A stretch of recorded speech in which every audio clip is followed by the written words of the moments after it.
Gregor. Thanks.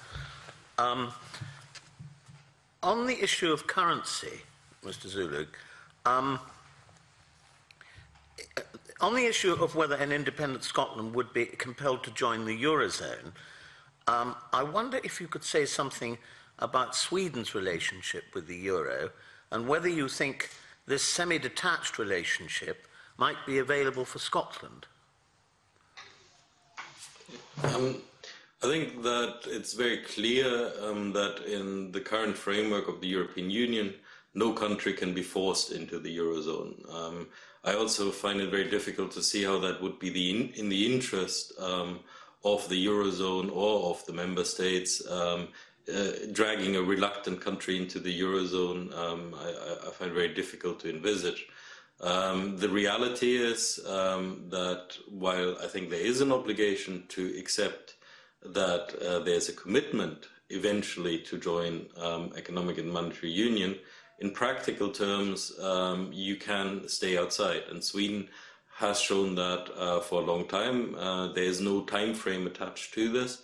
By not joining the exchange rate mechanism, which is one of the preconditions for Euro membership, a country can choose to stay outside the Euro effectively, indefinitely.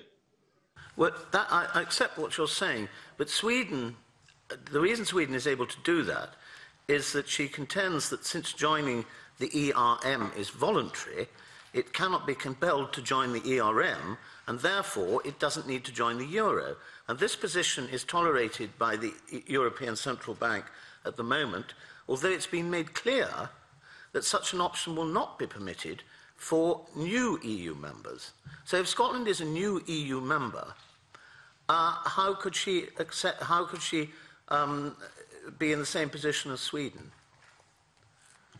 I think there's a big difference between having an explicit opt-out and having this implicit opt-out which Sweden is practicing. What a new member is very unlikely to get, in my view, is an explicit opt-out. The kind of arrangement we have at the moment for Denmark or for the UK, that it says in law that a country has the choice of joining or not. But the reality is there is nothing in the legal framework of the European Union which can force a country to join the exchange rate mechanism. So while there might be pressure on a country to eventually join the exchange rate mechanism, this is a condition which cannot be enforced by law.